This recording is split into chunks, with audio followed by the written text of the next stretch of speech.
On va maintenant corriger le problème numéro 2. On va tout de suite corriger la question numéro 26. Dans cette question, on nous demandait de déterminer la configuration absolue du carbone asymétrique. Pour cela, on va utiliser les règles de Kal-Ingold-Prelog. On va donc obtenir ici un classement des substituants par ordre de priorité décroissant, selon ces règles. Donc, on a par ordre décroissant, donc de priorité, on a d'abord l'azote, puis le carbone numéro 1, puis le carbone numéro 3. Cette configuration est donc une configuration S. Donc, question numéro 27, on demande ici de déterminer le liquide incolore qui est distillé à une température d'environ 78 à 79 degrés Celsius. Là, ici, il fallait s'aider des données de l'énoncé et remarquer que l'alcool a une température d'ébullition d'environ 78 degrés Celsius. Dans ce composé incolore est l'alcool, l'éthanol en l'occurrence. On demande aussi quel est l'intérêt de la distillation. Donc l'intérêt de la distillation, c'est qu'on aura un meilleur rendement. Et le fait d'utiliser une distillation, cela a pour effet de déplacer l'équilibre de la réaction.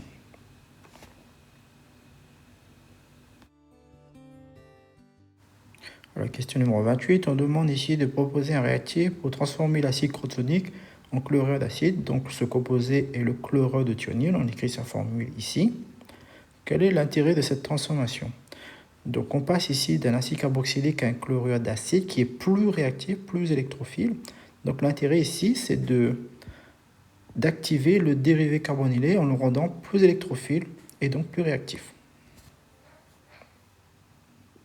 Question numéro 29, on demande ici de déterminer les atomes d'hydrogène les plus acides du composé numéro 6.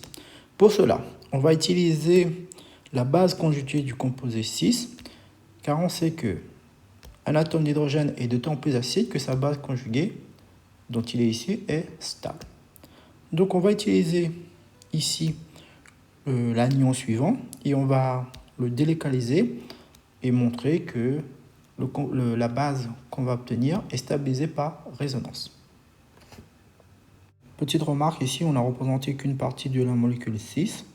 Donc on remarque que la base conjuguée est stabilisée. Donc la base conjuguée est obtenue par déprotonation d'un hydrogène en bout de chaîne. Donc les 3 hydrogènes en bout de chaîne sont les plus acides de cette molécule. Question numéro 30. On demande ici de représenter le composé numéro 12 qui est énolate. Donc on va s'aider ici de la question 30, la question précédente, c'est-à-dire la question 29, pour représenter ce composé. Et on obtient le composé suivant qui correspond à l'énolate. Question numéro 31.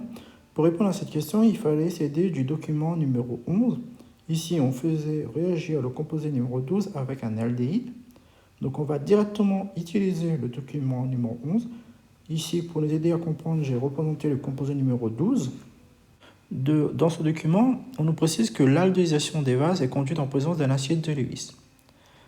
Afin de déterminer le composé numéro 13, on va comparer le composé numéro 12 et le composé numéro 9, qui va nous permettre de déterminer, dans un premier temps, que vaut R2. Par comparaison, on peut déterminer R2. R2 correspond à un groupement alcène. Maintenant, pour déterminer R3, il suffit ici de remarquer que R3 est associé à l'aldéhyde.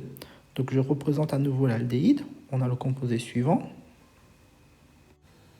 Alors pour déterminer le composé numéro 13, il suffit de remplacer R3 et R2 parce qu'on a obtenu tout à l'heure, c'est-à-dire R3 a été obtenu grâce à l'aldéhyde et R2 était une substitution alcène. On demande également le mécanisme de la réaction entre l'énolate et l'aldéhyde.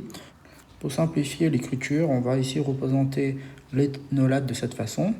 On va également représenter l'énolate sous une autre forme mésomère. Donc on a 2 formes mésomères. On va utiliser la deuxième forme mésomère qui va réagir avec l'aldéhyde. On obtient ainsi le produit suivant qui va être hydrolysé en milieu acide qui va donner le composé 13. Au final, on va représenter la molécule 13.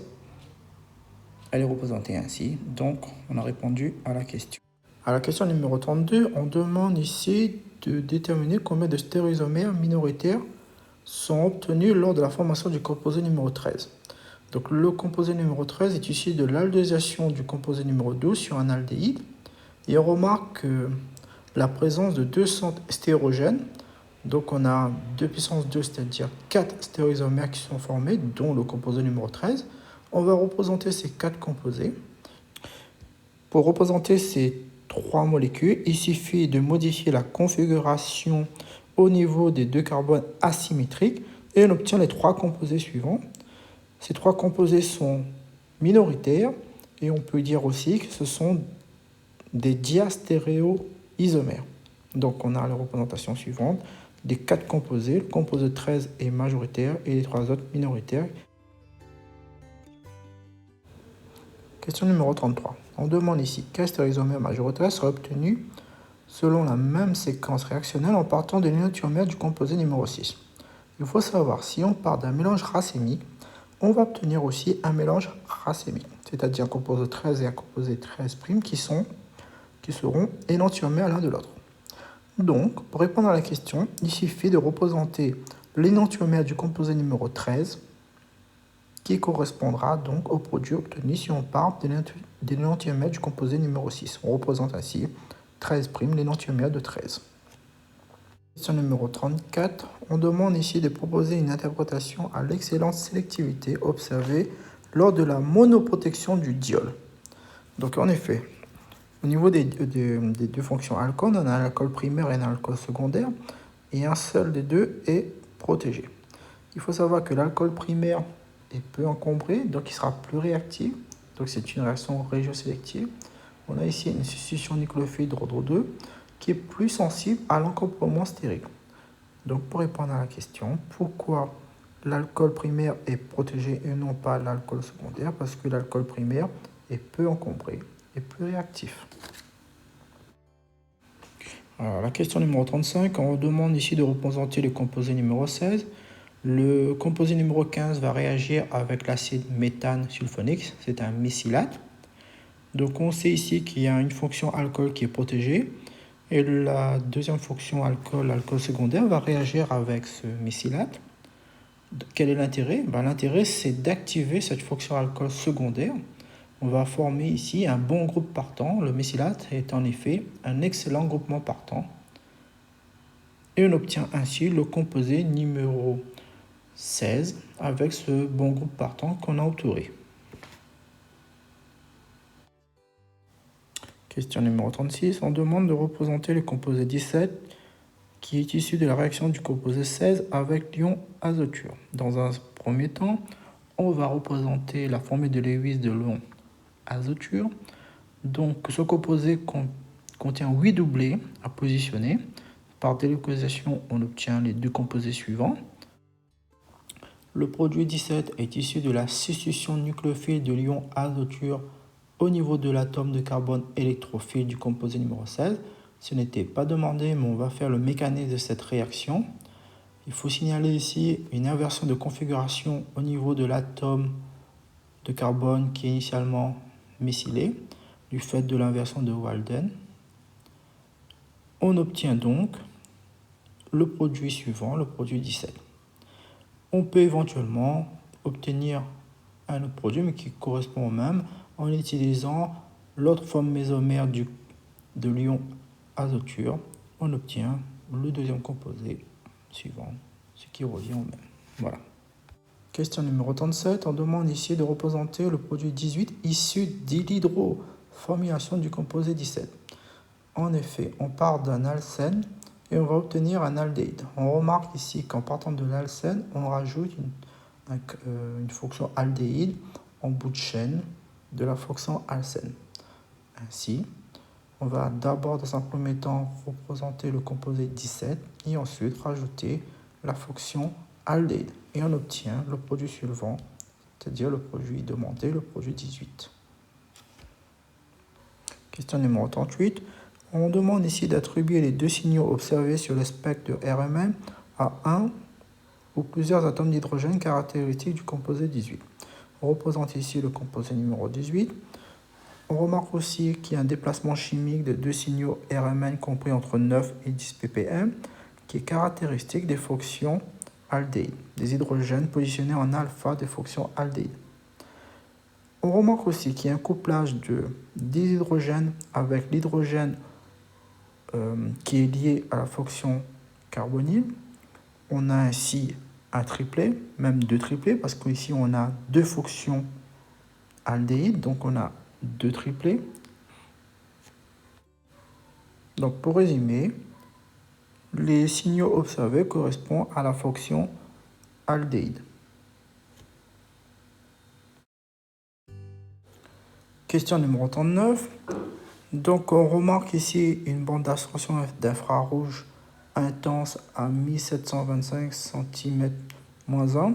Cela correspond à la bande de vibration de délégation de la liaison double CO des fonctions aldéhydes du composé 18.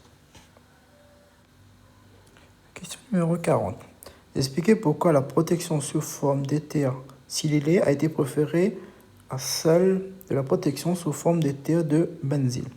On remarque que lorsqu'on utilise l'éther de benzyle pour déprotéger la fonction alcool, on effectue une hydrogénolyse pour déprotéger la fonction alcool.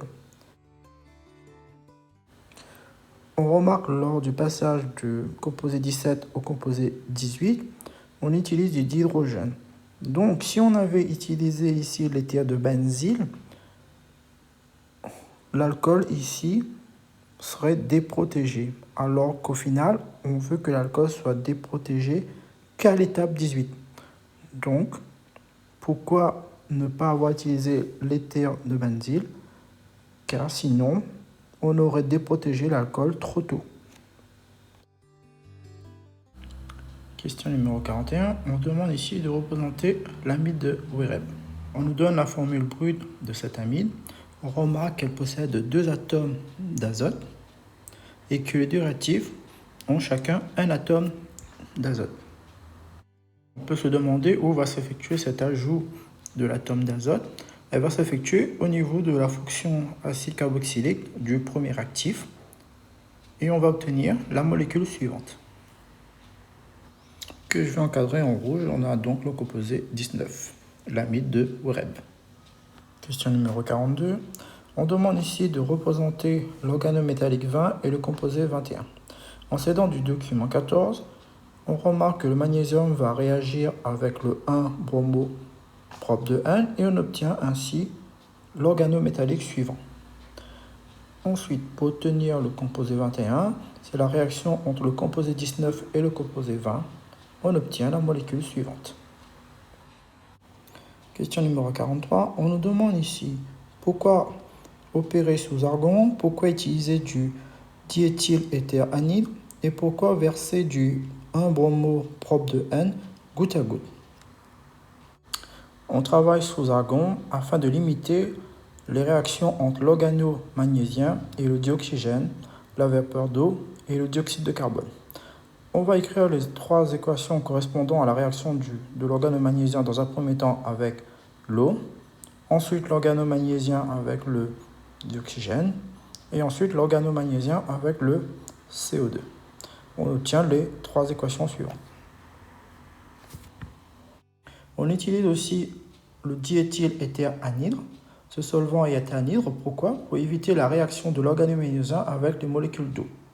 Petite remarque sur l'utilisation du diéthyléther. Le diéthyléther est une base de Lewis. L'organo-magnésien est un acide de Lewis. Il possède deux lacunes électroniques au niveau du magnésium. La base de Lewis va stabiliser l'organo-magnésien et on va obtenir ce qu'on appelle un adduit de Lewis. On ajoute également le dérivé halogénique goutte à goutte. Pourquoi? Pour éviter la réaction de Wurtz qu'on a écrit ici. On appelle aussi couplage de Wurtz. On fait réagir le composé 19 avec le composé 20 et on obtient le composé 21. Et on nous demande à la question 44 de déterminer le rendement obtenu lors de cette réaction. On va déterminer dans un premier temps la quantité de matière pour la molécule 19 et pour le composé 20 et ainsi déterminer le réactif limitant.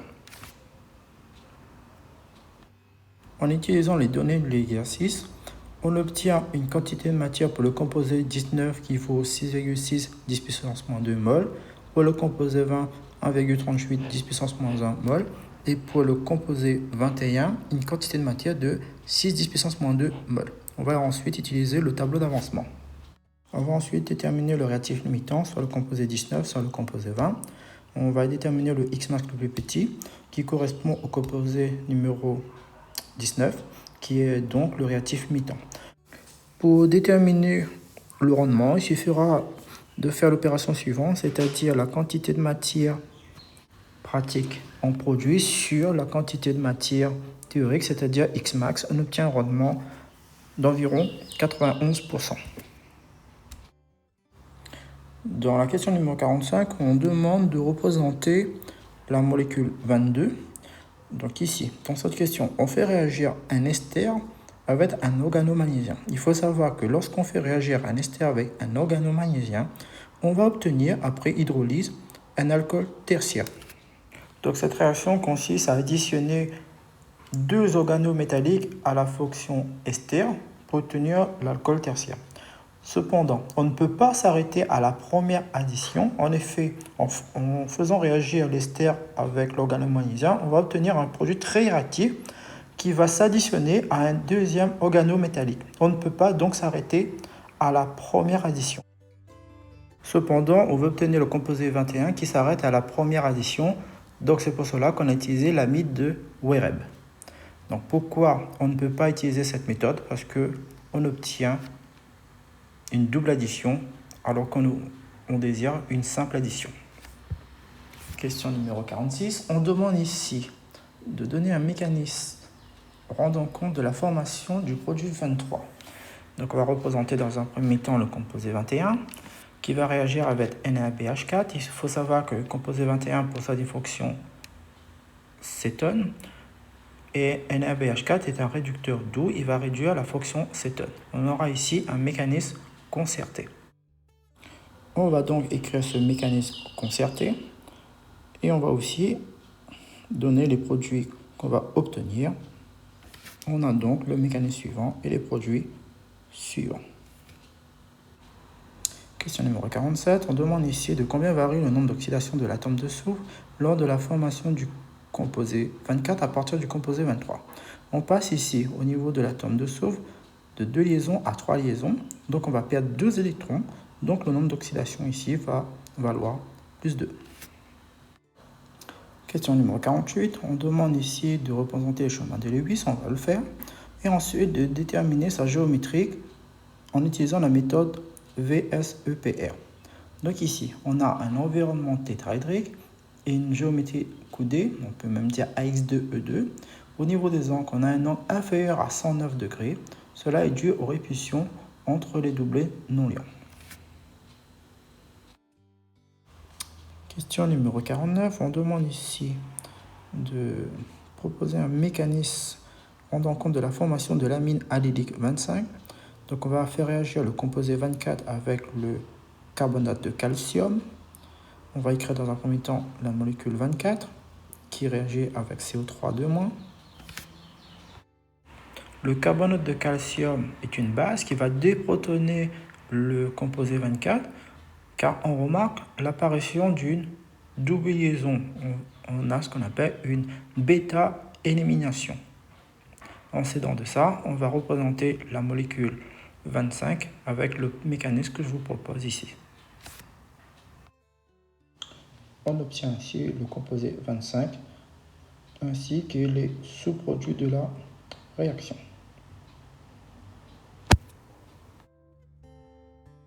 Question numéro 50. On demande ici de proposer un schéma mécanistique rendant compte de la formation du produit 27 à partir du produit 26. Ici, il fallait remarquer la présence de l'APTS, c'est-à-dire le paratoluène sulfonique, qui est un catalyseur acide qui va réagir avec la fonction ester, donc qui va activer cette fonction ester. Donc on va écrire le mécanisme. L'ester qui a été activé va réagir avec l'azote qui possède ici des propriétés nucléophiles. Donc on a ici une addition nucléophile on obtient le composé suivant. C'est un mécanisme concerté aussi. On obtient ainsi le composé 27 et on remarque aussi la présence d'un énol, une fonction énol, qui va se transformer majoritairement en propanone. Question numéro 51, on demande quel autre réactif aurait pu être utilisé pour la formation du produit 27. Dans un premier temps, on aurait pu utiliser le chlorure d'acide plus la pyridine.